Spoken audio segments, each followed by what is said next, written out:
Na sala de aula é que se muda uma nação. Na sala de aula não há idade nem cor. Por isso aceite e respeite o meu professor. Boa tarde, está no ar mais um TV Sintese. No programa de hoje, vamos ter uma entrevista com a nossa companheira Arlete Costa, secretária-geral do Sintese. Vai ver como foi a conversa sobre a luta palestina e a geopolítica internacional promovida pelo Sintese. Vai saber como foi a Marcha da Consciência Negra e o resultado da Assembleia promovida pelo Sintese quinta-feira passada, dia 21 de novembro. Quer ser um bem informado ou bem informada quando o assunto é educação? Então fique com a gente, o TV Sintese está começando.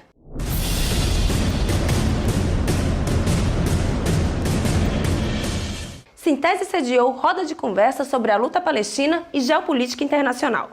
Na última quinta-feira, dia 14, aconteceu no auditório do Sintese uma roda de conversa sobre a luta palestina e a geopolítica internacional, com o jornalista Arturo Hartmann e o sociólogo Bahar Hilo. Essa foi uma grande oportunidade para professores e professoras das escolas estaduais e municipais de terem informações precisas de uma testemunha do conflito. No Brasil, a luta palestina ainda é um assunto que não tem visibilidade. A participar do debate é trazer uma perspectiva não necessariamente ocidental, que é o que a gente está acostumado a estudar, enquanto aluna de Relações Internacionais, principalmente aqui no Brasil, é o que a gente vê. E pensando numa lógica do sul global, sendo da América Latina, ter uma perspectiva do outro, do palestino, que quando a gente ouve é muito parecida com muitas das opressões que a gente sofre também. Acho que é o que mais inspira, não só a mim, mas como vários outros alunos a participarem do debate. E em relação ao espaço, eu fiquei muito surpresa, na verdade, de ter tantas pessoas de contextos diferentes e de Sergipe querendo ouvir um palestino falar sobre conflito Israel-Palestina, sobre o que está acontecendo. Então, achei um espaço muito interessante. Nosso interesse é favorecer o desenvolvimento de pesquisa e um conhecimento mais aprofundado do Oriente Médio, que, de certa forma, é parte da formação do Brasil. Olha, esse debate foi trazido a nós pelo professor Romero e pelo professor Ahmed, que o Ahmed cuida do Centro de Estudos Árabes aqui em Sergipe, na Universidade Federal. E a gente achou muito importante, interessante, né, por conta da geopolítica, dos problemas e da interatividade que isso poderia trazer para os professores e estudantes, né? Portanto, foi um dia importante de aprendizado sobre a Palestina e todas as dificuldades por que passam os palestinos. E isso, o bom é que foi trazido por um palestino, né? Importantíssimo. Vocês lembram que há 15 dias o professor Joel esteve aqui e nós falamos que o governador estava ameaçando enviar à Assembleia Legislativa projetos que retiram direitos já conquistados dos professores, como a redução de carga horária por tempo de serviço em sala de aula? Veja o que o professor Joel disse. Os professores de Sergipe, eles têm esse direito há mais de 20 anos, porque na medida que eles vão aumentando o tempo em sala de aula, que haja uma redução na sua carga horária pelo trabalho que é penoso de estar com turmas de 30 a 40 alunos numa sala de aula. Se isso acontecer, aí vai ser mais, aí sim, é uma carga pesada, ou seja, tanto a licença-prêmio mais essa daí, sobre os professores, que denota aí de fato o seguinte, que tem mais uma vez um algoz, ou seja, o professor, durante todos esses governos, passa a ser inimigo dos governadores, infelizmente. Bom, mas assim, nós vamos resistir a tudo isso. Como diz o velho ditado, onde há fumaça, há fogo. E não é que a ameaça virou realidade? Continuando a velha política de massacre de professores e professoras das escolas estaduais, o governo Belivaldo Chagas enviou, segunda-feira, dia 18 de novembro, para a Assembleia Legislativa, projetos de lei que acabam com a redução de carga horária e também com o triênio. A redução de carga horária está prevista no artigo 111 do Estatuto do Magistério, Lei Complementar 16/2001, e diz que ao ocupante do cargo de magistério em efetiva regência de classe será concedido automaticamente redução progressiva da carga horária definitiva mensal de trabalho. 1. em 1/5 ao complementar 15 anos de efetivo exercício da função do magistério. 2. Em 1/4 ao completar 20 anos de exercício efetivo do magistério ou ao atingir 50 anos de idade, desde que, nesse caso, conte com no mínimo 15 anos de docência. O outro direito garantido aos docentes e que Belivaldo quer retirar é o triênio. O Estatuto do Magistério diz nos artigos 127 e 128, artigo 127, 1. Triênio. 2. Pelo exercício de função. 3. Pela participação em serviço de convênio. 4. Pela participação em comissão de trabalho. 5. Pelo trabalho alusivo de caráter técnico ou científico. Artigo 128. O funcionário do magistério fará jus aos seguintes adicionais por tempo de serviço: 5% do seu vencimento a cada 3 anos de exercício no serviço público, até no máximo de 24 anos. O governo Belivaldo Chagas e Eniane Aquino continuam com a política de massacre ao magistério. Ao não reajustar o piso na carreira, começou a destruição da carreira no que diz respeito à formação de professores e professoras. Agora, quer acabar com a carreira no que diz respeito ao tempo de serviço. Por isso, o Sintese realizou no último dia 21 de novembro, quinta-feira passada, uma Assembleia Geral para discutir os encaminhamentos que deverão ser dados pela categoria a esse respeito. Acabamos de sair de uma assembleia onde a categoria deliberou que a partir de terça-feira é greve geral. E essa deliberação, não tenho dúvida, é porque é muito grave. O governo Belivaldo Chagas encaminha projeto de lei aqui para a Assembleia, sem discussão nenhuma, que retira direitos conquistados historicamente no nosso plano de carreira e no nosso estatuto. E o magistério sergipano deu o recado: não vamos admitir. Então quero aqui convocar os professores e professoras da rede estadual. 8 horas da manhã, terça-feira, nós temos um encontro aqui na porta da Assembleia Legislativa para dizer aos deputados: não votem projetos que retiram direitos do magistério. O magistério estará aqui para resistir. Estaremos à luta. Convoco, é greve geral. Venham para a luta, companheiros e companheiras. Professora e professor, é a sua vida, o seu direito que mais uma vez está em jogo. Vamos juntos construir a resistência. Fique agora com o nosso quadro O Direito é Seu. O direito é seu. Nesta semana ocorreu a aprovação no Senado do texto da reforma paralela da Previdência. Sim, mais mudanças na Previdência. Com a aprovação em 2 turnos no Senado, a proposta vai ser encaminhada à Câmara dos Deputados para ser analisada e votada. Entre os pontos aprovados pela PEC paralela, é importante registrar o ponto que facilita a adesão de estados e municípios às novas regras de aposentadoria previstas para os servidores públicos da União. De acordo com a PEC, estados, Distrito Federal e municípios, por meio de lei ordinária, poderão adotar para os regimes próprios de previdência, servidores estaduais e municipais, as regras aplicadas aos servidores federais do regime próprio de previdência da União. Com isso, os entes públicos não precisarão alterar as constituições locais para as modificações das regras de aposentadoria, o que demandaria um processo mais longo e trabalhoso. O texto também prevê: se um estado adotar a legislação federal para os seus servidores, os municípios desse estado passarão automaticamente a seguir as mesmas regras.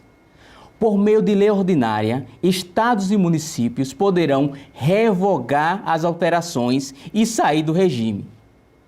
O prazo para revogação é de até 6 meses antes do fim do mandato do chefe do Poder Executivo local. Foi estabelecido também uma regra de transição para o cálculo do benefício de aposentadoria. A reforma da Previdência, promulgada na semana passada, estabeleceu que para o cálculo do benefício serão considerados 100% das contribuições do trabalhador. Antes da reforma, eram consideradas as 80% maiores contribuições, descartadas 20% menores, o que era mais favorável ao trabalhador. O texto aprovado pela PEC paralela determinou: até o fim de 2021, serão consideradas para o cálculo do benefício as 80% maiores contribuições, descartados os 20% dos salários mais baixos. A partir de 2022, serão considerados para o cálculo do benefício as 90% maiores contribuições, descartados 10% salários mais baixos. E, a partir de 2025, serão considerados para o cálculo do benefício 100% das contribuições. A PEC paralela também determinou uma transição mais suave para as mulheres. No caso de aposentadoria por idade, o texto prevê idade mínima de 60 anos a partir de 2020, com transição gradual de 6 meses a cada 2 anos, até atingir 62 anos. Houve uma redução no tempo de contribuição para homens, pois passou a prever tempo mínimo de contribuição de 15 anos, inclusive para os homens que ainda não ingressaram no mercado de trabalho. Pensão por morte definiu que nenhum pensionista terá renda formal inferior ao salário mínimo, valendo inclusive para os servidores estaduais e municipais. Também definiu a criação de um benefício universal infantil. A PEC prevê que uma lei irá criar um benefício que concentra recursos nas famílias mais pobres e na primeira infância. Bem, estas regras foram aprovadas apenas no Senado. Precisam ainda ser aprovadas na Câmara dos Deputados. Nos próximos programas, voltaremos a falar das novas reformas propostas pelo governo federal, inclusive da medida provisória 905, que institui o contrato de trabalho verde e amarelo para jovens de 18 a 29 anos. Bem, terminamos mais um quadro O Direito é Seu. Boa tarde e qualquer dúvida deixe sua mensagem no site www.sintese.org.br. O direito é seu. A nossa entrevista especial desse sábado é com a nossa companheira Arlete Costa. Arlete é representante do Sintese na Confederação Nacional dos Trabalhadores e Trabalhadoras em Educação no coletivo Antirracismo. Arlete, tudo bem? Muito bem-vinda. Boa tarde. Bom. Boa tarde, Luana. Arlete, nós estamos vivendo o mês da consciência negra. Sim. E eu sei que no Sintese você trabalha um projeto que ele tem o objetivo de desenvolver atividades que abordam a questão antirracista, né? Que é Isso. o projeto Abraço Negro. Isso. Fala pra gente um pouquinho desse projeto, como é que ele funciona? Bom, vamos lá. Nosso projeto o Abraço Negro, né, é um projeto instituído pela CNTE, né, nos coletivos de combate ao racismo de todos os sindicatos do Brasil, né? E o Sintese abraçou esse projeto, onde o nosso coletivo está indo nas escolas para fazer o debate sobre o racismo, o debate com os nossos alunos, tá? Um debate muito bom, onde a gente faz a roda de conversa, a gente leva a capoeira também, pode levar música, pode levar arte. E a gente levando esse debate do racismo para as escolas é onde a gente quer combater, porque nas escolas os nossos alunos vão sair dali para conviver com esse tipo de racismo. Tá? O racismo que eles vão conviver na rua, no comércio, qualquer lugar que ele vá, ele vai ser discriminado. Então ele precisa saber lutar contra isso, né? As injúrias, o que é que ele vai fazer quando ele sofrer um preconceito. E o mais importante é que eles não pratiquem esse tipo de racismo. Conversar sobre o racismo não é só no Dia da Consciência Negra, não é só em novembro. Então o nosso projeto Abraço Negro, ele é o ano inteiro. A demanda vem dos próprios estudantes. A demanda vem dos próprios estudantes, de acordo com a vivência deles. Tá? A gente vai sugerindo alguma coisa, vai moldando. Na segunda vez a gente já pode não só fazer uma outra, só roda de conversa, mas já pode ter uma oficina, tá? Uma oficina de capoeira, uma oficina de música, e aí vai. A gente é o ano todo. Eu, professor, que tem interesse de levar o Abraço Negro para minha escola, como faço? Pronto, o professor que tenha esse interesse, ele pode entrar em contato com o Sintese, tá? A gente tem no nosso estado todo, a gente tem as nossas subsedes. Então, através das subsedes também, eles podem entrar em contato com a gente, porque o nosso coletivo de combate ao racismo, ele não é só formado pela direção do Sintese, é formado por coordenadores da subsede. Então, eles podem trazer essa demanda, a gente discute e vai nas escolas. O Sintese, ele vai promover agora o 3º encontro de educadores e educadoras negros, negras e indígenas, no próximo dia 28 de novembro. Vamos falar um pouco desse evento, Arlete. Fala pra gente qual que vai ser o tema e quem são os palestrantes. Pronto. No próximo 28 agora de novembro, a gente tem o nosso terceiro encontro de educadores negros e indígenas.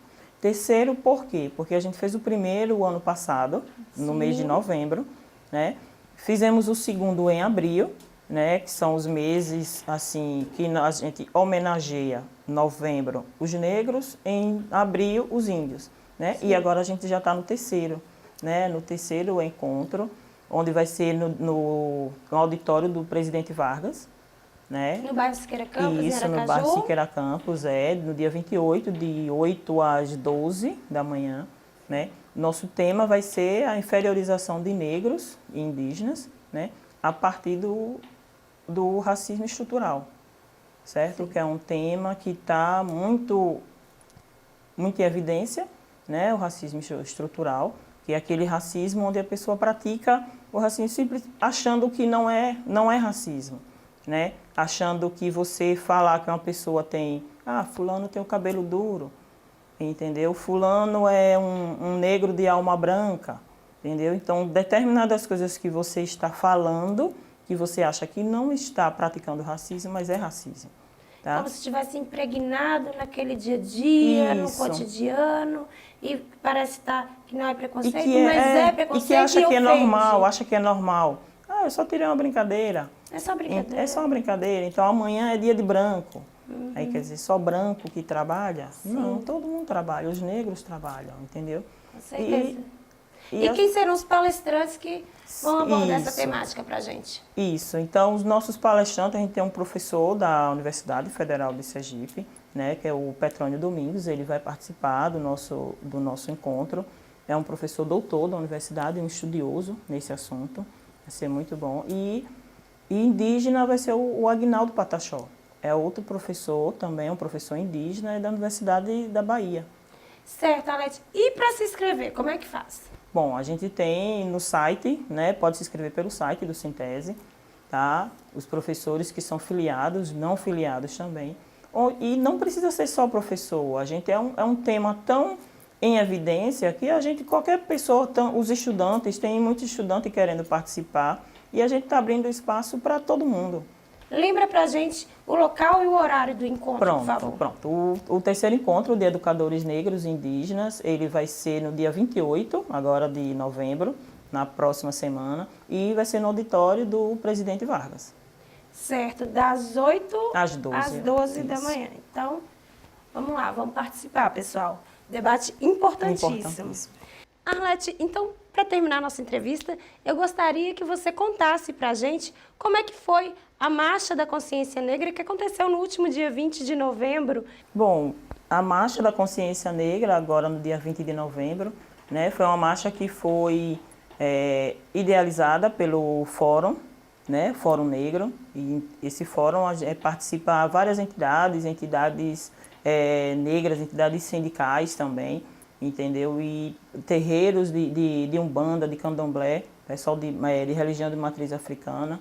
E a marcha foi boa, foi muito boa, teve muita gente, né? Para realizar essa marcha deu trabalho, porque a gente teve que ter ajuda de várias entidades, sair correndo atrás de ajuda de entidades, de fundações, de sindicatos, mas na hora deu tudo certo. A gente teve mini trio, teve bandas também, né? A banda Decidão do Quilombo.